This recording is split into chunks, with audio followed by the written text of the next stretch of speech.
Hello माय YouTube family, कसे आहात तुम्ही? आय होप तुम्ही सगळे सुखी आणि स्वस्त असाल. मी दीपाली तुमचं पुन्हा एकदा मनापासून स्वागत करते माझ्या नवीन एका छानशा ब्लॉगमध्ये. तर फ्रेंड्स, हा ब्लॉग जो आहे तो संध्याकाळच्या 4 पासून सुरू झालेला आहे आणि तो जेव्हा स्वयंपाक होईल तेव्हा म्हणजे 7:30 पर्यंत बंद होईल. तर ना इथे आता 4 वाजलेले आहेत आणि दुपारची थोडीशी झोप झाल्याच्या नंतर आता मी उठलेली आहे इथे. तर उठून मी फ्रेश वगैरे होते आणि त्यानंतर मग कामाला सुरुवात करते. आणि तसं तर माझी संध्याकाळची पण कामं ना खूप लवकर चालू होतात, म्हणजे 4 वाजता चालू होतात. आणि पहाटेचं जर तुम्हाला माहितीच आहे की 3:30ला माझी कामं चालू होतात. पहाटेच्या 3:30ला सकाळची कामं चालू होतात आणि संध्याकाळच्या 4 वाजता हे संध्याकाळची कामं चालू होतात. म्हणजे थोडंसं ना मी लवकरच कामं चालू करत असते. आणि ते करण्याचं कारण असं की ना आता 4 वाजलेले आहेत आणि उठून मी फ्रेश होऊन थोडंफार काहीतरी नाश्ता वगैरे बनवेपर्यंत म्हणजे वैभवदादा येतो शाळेतून. 5 वाजता तो शाळेतून येतो आणि तो येण्यापूर्वी काही ना काहीतरी थोडंफार बनवलं पाहिजे, कारण त्याला पुन्हा जायचं असतं ट्युशनला. तर ट्युशनला जाण्याच्या आधी तर थोडंफार काहीतरी खाऊन गेला तर मग बरं वाटतं. आणि कसं-बसं त्याची तयारी करून त्याला ट्युशनला पाठवेपर्यंत तर साहेब पण घरी येतात. आणि त्यामुळं ना स्वयंपाक जो आहे तो लवकरच मी सुरुवात करते. कारण की साहेब येण्याच्या अगोदर अर्ध्यापेक्षा जास्ती तरी का होईना काम झालंच पाहिजे. कारण की नंतर ना मग आम्ही गप्पा वगैरे मारत बसतो. दिवसभराच्या काय झालं, कसं झालं हे ते सगळं चालू असतं. प्रत्येकाच्या गप्पा असतात आपापल्या. तर ते गप्पा मारत बसतो हे ते. त्याच्यामुळं ना मी स्वयंपाक जरा लवकरच उरकून घेत असते. तर आता इथे हातपाय धुवून फ्रेश झाली आहे. आणि फ्रेंड्स, हिवाळा चालू झालेला आहे. कडाक्याची थंडी पडते आजकाल. आणि हिवाळ्याचे दिवस असले ना की दिवस जो आहे तो छोटा असतो आणि रात्र जी असते ती मोठी असते. तर पहाटे ना दिवस उजडण्याचं काम जे आहे ते पण उशिरा होतं. खूप उशिराने उजेड पडतो आणि संध्याकाळी मात्र ना लवकरच अंधार पडायला चालू होतो. तर अशा प्रकारचे आजकालचे दिवस आहेत आणि छोट्या-छोट्या दिवसामध्ये आपलं काम कशाप्रकारे मी म्हणजे ठेवते, तर ते मी तुमच्यासोबत शेअर करणार आहे. तर दिवसभराच्या ह्याच्यामध्ये ना थोडंफार का होईना काही ना काहीतरी इकडचं तिकडं असं झालेलं असतं घरामध्ये. आणि पसारा थोडा म्हणजे जास्ती नाही, कारण की माझी मुलं जी आहेत ती आता समजदार आहेत. लहान मुलं असली ना तर मग जास्ती पसारा होतो घरामध्ये. पण आता माझी मुलं समजदार आहेत, त्यामुळं जास्ती पसारा करत नाहीत, पण थोडंफार इकडचं तिकडं असं होतं सामान. काहीतरी त्यांच्या वह्या कुठं तर राहिलेल्या असतात, काही चार्जर वगैरे हे ते लावलेले, सगळ्या वायरी वगैरे हे ते टेबलवरती थोडाफार पसारा झालेला असतो. तर ते सगळं मी अगोदर आवरून घेतलं. पसारा म्हणजे टेबलवरचं हे ते पूर्ण आवरून घेतलं. टेबल पण पुसून घेतला आणि त्यानंतर आता मी पूर्ण घराला व्यवस्थित असा झाडू मारून घेते. कारण झाडू मारल्याशिवाय घरामध्ये ना फ्रेश वाटत नाही. घर कितीही स्वच्छ दिसलं ना तरीसुद्धा सकाळचा झाडू आणि संध्याकाळचा झाडू हा नियमितपणे मारलाच पाहिजे. कारण की थोडं काय होईना कुठंतरी काहीतरी असतंच कागद एखादा वगैरे. आणि त्याचप्रमाणे ना माझ्या फ्लॅटच्या ज्या बाल्कन्या आहेत ना त्या खूप मोठ्या-मोठ्या आहेत आणि दिवसभर आम्ही बाल्कन्या ओपन करून ठेवतो आणि फॅनची गरज पडत नाही, कारण की बाहेरून भरपूर हवा येते. पण त्याच हवेसोबत ना थोडंफार काय होणार धूळ वगैरे येते, कारण बाहेर ना गाड्या वगैरे भराभर गाड्या वगैरे येत जात राहतात आणि म्हणजे असं माती वगैरे थोडंफार डस्ट जमा होतेच घरामध्ये संध्याकाळपर्यंत. आणि घराच्या ना लाद्या ज्या आहेत ना त्या व्हाईट कलरच्या आहेत, त्यामुळं ना याच्यावरती थोडीशी जरी घाण दिसली ना तरी म्हणजे असं खूप बॅड फिलिंग येते. कारण की थोडंसं जरी घाण दिसलं की पूर्ण घर असं वाटतं की घाणच आहे असं वाटतं. त्यामुळं ना मी सतत घर जे आहे ते स्वच्छ ठेवण्याचाच प्रयत्न करत असते. तर आता चला तर मग आता झाडू वगैरे मारून घर पूर्ण स्वच्छ केलेलं आहे आणि आता मी इथे वैभवदादासाठी डाळ भात म्हणजे कुकरला लावते. तर इथे ना डाळ संपलेली होती डब्यातली. तर जे रॅशनची गोणी मी ठेवलेली आहे बाहेर तिथून मी डाळ आणली आणि डब्यामध्ये आता ती डाळ पुन्हा भरून घेते. कारण अगोदरची डाळ होती तर तीच मी अगोदर संपवली आणि त्यानंतर मग आता नवीन आणलेली डाळ याच्यामध्ये भरून घेते. नंतर आपण ना जुनं आणि नवीन दोन्ही असं एकदम मिक्स करून ठेवलं ना, तर मग ते सगळंच एकदम खराब होण्याची शक्यता असते. त्यामुळं ना जेवढं जुनं काही सामान आहे ना तेवढं अगोदर मी वापरते आणि त्यानंतर मग नवीन सामान घेत असते.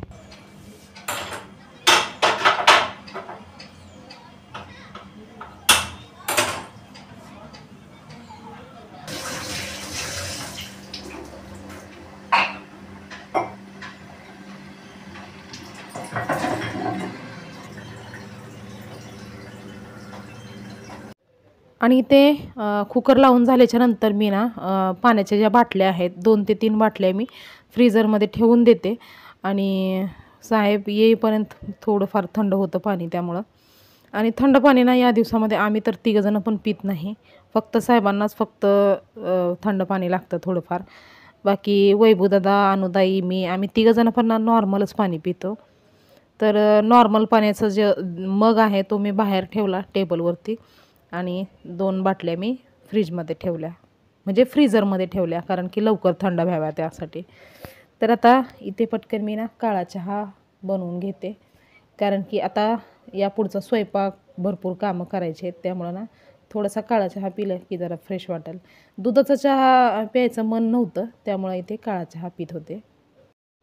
आणि त्यानंतर ना मी ते चहा पीत बसलीच होती. तेवढ्यात अनुताई बाहेर आली आणि तिचा जो काही अभ्यास आहे तो तिने ना यूट्यूबवरती लावला होता टी व्हीवरती.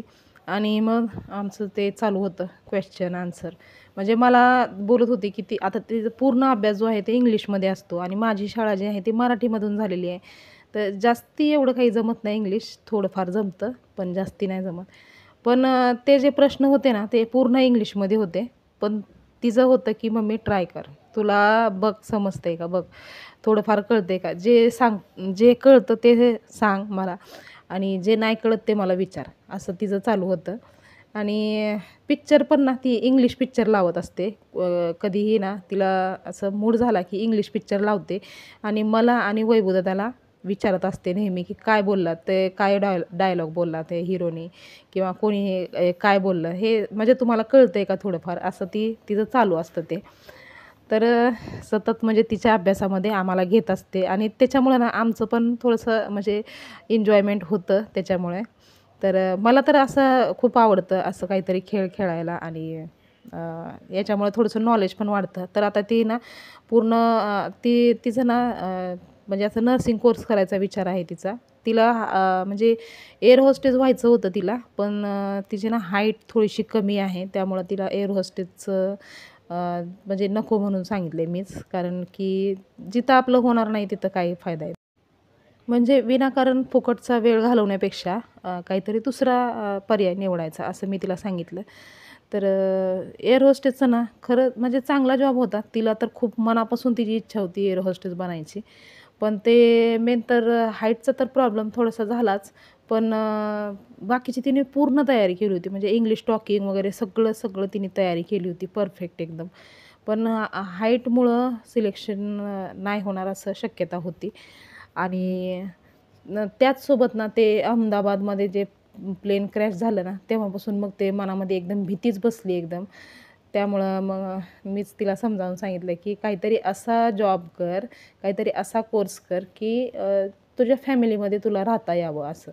एअर होस्टेसच्या जॉबमध्ये म्हणलं तर मग हप्ता आपल्याला बाहेर कुठं पण राहावं लागतं. त्यामुळं ना मग मला ते जॉब ना थोडासा पहिल्यापासूनच मला पटत नव्हता. पण ते अहमदाबादचं जे ॲक्सिडेंट झालं ना तेव्हापासून मग एकदम फिक्सच मी नकोच म्हणून सांगितलं ते जॉब करायला. म्हणजे ते कोर्स करायला किंवा जॉब करायला ते नकोच म्हणून सांगितलं. तू नर्सिंगचा कोर्स कर असं म्हणून मी तिला सांगितलं. तर तिने मला BSc करायचं ठरवलेलं आहे आणि त्याच्यासाठी तिची तयारी चालू आहे आता सध्या. त्यामुळं ना मग तिचं चालू होता अभ्यास आणि जेव्हा अभ्यास चालू असतो ना तेव्हा मी तिला काम सांगत नाही. त्यामुळं मग आता हे कपड्यांच्या घड्या वगैरे घालायचं हे काम ना ती करत असते. जेव्हा ती फ्री असते तेव्हा ती कपड्यांच्या घड्या घालायचं म्हणा किंवा झाडू मारायचं म्हणा अशी छोटी-मोठी कामं करत असते. पण जेव्हा तिचा अभ्यास असतो ना तेव्हा मग मी तिला काहीच काम लावत नाही. तर आता इथे तुमच्याशी बोलत-बोलत माझं हे कपड्यांच्या घड्या घालायचं काम पूर्ण झालेलं आहे. आणि तुम्हाला इथे तुम्ही बघितलंच असेल की मी सगळे कपडे जे आहेत ना ते सुकायला घालताना ना उलटे करूनच घालत असते. कारण की कडाक्याचं ऊन पडतं दुपारच्या टायमाला आणि एकदम कडाक्याच्या उन्हामध्ये जर आपण कपडे सुकायला टाकत असतो ना तर ते ना कपड्याचा जो कलर असतो तो उडण्याची शक्यता असते. म्हणजे कपडे जे आहेत ना पांढरे पांढरे पडतात. खास करून ना सुती कपडे वगैरे तर जास्तीच पांढरे पडत असतात. त्यामुळं ना कधीही कपडे सुकायला घालायचं म्हणलं की मग मी ना कपडे उलटे करून घालत असते. ज्यामुळं ना कपड्यांचा कलर वगैरे अजिबात उडत नाही उन्हामध्ये. तर आता इथे कपड्यांच्या घड्या झालेल्या आहेत सगळं आणि आता मी हे कपडे सगळे कपाटामध्ये सेट करून घेते. तर आता इथे डाळ भात वगैरे बनवलं होतं आणि वैभवदादाने थोडंसं खाल्लं डाळ भात आणि आता तो निघालाय त्याच्या ट्युशनला. आणि त्यानंतर ना अनुताईने ना एक इंग्लिश पिक्चर लावला होता. ज्यामध्ये ना ते हिरोचा हात जो आहे ना तो दगडाच्या खाली अडकतो आणि ना नाही नाही म्हणतात 4 ते 5 दिवस त्याला ना तिथे राहावं लागतं. जिथे कोणीच माणसं वगैरे नसतात तिथे राहावं लागतं आणि त्याचा जो संघर्ष आहे तो म्हणजे खूप भयानक होता एकदम. एवढं की एखादं त्या ठिकाणी राहिलं असतं तर एखाद्या माणसाने ना स्वतःला संपवलं असतं. 5 दिवस बिगर अन्न-पाण्याचं राहायचं हे खूप कठीण असतं आणि असे पिक्चर बघायला ना मला पण खूप आवडतं. आणि हॉलिवूडचे पिक्चर जे असतात ना त्याच्या स्टोऱ्या म्हणजे जे रिॲलिटीमध्ये जे झालेलं आहे ना घटना त्याच्यावरती तो आधारित पिक्चर होता. आणि ते पिक्चर बघत थोडीफार कॉमेडी पण होत होती, हसणं, खेळणं ते पिक्चर पण बघणं हे पण चालू होतं. आणि तोपर्यंत नाही ते साहेब पण आले आणि साहेबांनी येताना थोडंसं पनीर घेऊन आले होते. आता पनीर फक्त मी आणि वैभवदादाच खातो. त्यामुळं ना थोडंसं आणलं होतं. तर आता हे पनीर जे आहे ते मी उद्या बनवेन. तर आता फक्त मटकी बनवणार आहे. आणि ना अनुताईने ना एक म्हणजे तुम्हाला एक गोष्ट सांगते, की अनुताईने ना आम्हाला सांगितलं होतं मला आणि वैभवला सांगितलं होतं, की तुम्हाला ना जे पण काही समजत असेल ना म्हणजे ती ना असं विचारायची, की मध्येच विचारायची, "काय बोलला असेल तो? काय बोलला असेल तो?" असं विचारायची.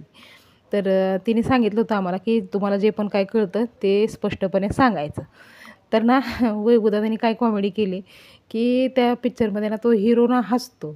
तेव्हा वैभवदादा लगेच म्हणला, की "अरे तो हसला, हसला. हे बघ हे मला कळालं तो हसला. तो इंग्लिशमधून हसला." तर असं हे करून तिने ना त्यांनी ना जोक मारला आणि आम्ही भरपूर हसलो त्याच्यावरती. म्हणजे हसणं हे म्हणजे काय वेगळं थोडीच असतं. आता इंग्लिश असो, हिंदी असो, मराठी असो, हसणं तर सारखंच असतं ना. तर त्यात काय वेगळं आहे? तर अनुताईने तर सांगितलं होतं, "काही समजतं ते सांगा." तर तो बोलला, की तो हसला हे मला समजलं." असं करून त्याने खूप म्हणजे कॉमेडी केली आणि खूप हसवलं आम्हाला. तर ते करत मी ना पीठ पण मळून घेतलं आणि भाजीची पण तयारी केली. उसळ बनवणार आहे मी मटकी आणि मूग दोन्ही मिळून भिजायला घातलं होतं. तर मोड आलेत चांगले त्याला. तर आता ती उसळ मी बनवणार आहे इथे आणि त्यासाठी ना कांदा, टोमॅटो, अद्रक लसणाची पेस्ट हे ते सगळं तयारी मी ते पिक्चर बघतच केलं होतं. तर आता इथे उसळला पण फोडणी दिलेली आहे आणि आता फक्त राहिलं आहे काम चपात्या बनवायचं. तर ते चपात्या मी म्हणजे चपात्या पण जास्ती नाही बनवायच्या. फक्त 3 ते 4 चपात्या बनवायच्या. संध्याकाळच्या टायमाला जास्ती चपात्या नाही लागत आम्हाला. सकाळी लागतात पण संध्याकाळी नाही लागत. तर 3 ते 4 चपात्या बनवून घेते मी पटकन आणि त्यानंतर मग जेवण वगैरे चालू होईल आमचं. आणि रात्रीचं जेवण जेवढं ना लवकर करेल तेवढंच चांगलं असतं सगळ्यांसाठी. होत असेल शक्य तर जेवण ना लवकरच करायचं 7-7:30 वाजेपर्यंत जर जेवण झालं ना तर मग झोपायचा टाईम होईपर्यंत ते जेवण जे आहे ते पचन होतं. आणि जर वेळ भेटला तर आम्ही बाहेर पण जातो शतपावली वगैरे करायला. पण हे पावसाळा चालू जेव्हापासून झाला होता ना तेव्हापासून आमचं ते बंदच पडलं आणि अजून पण ते चालू झालेलं नाही. आता म्हणजे कधी जायचं असेल तर मी आणि वैभवदादाच फक्त जातो शतपावली वगैरे करायला. बाकी साहेब तर थकून आलेले असतात त्यामुळं ते येत नाहीत. तर आता पटकन आम्ही जेवण वगैरे करून घेतो आणि त्यानंतर जातो शतपावली करायला. तर त्यानंतरचा जो व्हिडिओ आहे तो मी बनवला नाही. त्यामुळे आता हा व्हिडिओ जो आहे तो मी इथेच थांबवते. तुम्हाला हा व्हिडिओ कसा वाटला हे कमेंट करून सांगायला विसरू नका. व्हिडिओ आवडला असेल तर लाईक करा, शेअर करा आणि चॅनेलवर जर नवीन असाल तर चॅनेलला सबस्क्राईब करायला विसरू नका. तर पुन्हा लवकरच आपण भेटूया नवीन एका छानशा ब्लॉगमध्ये. तोपर्यंत स्वस्त रहा आणि मस्त रहा. बाय.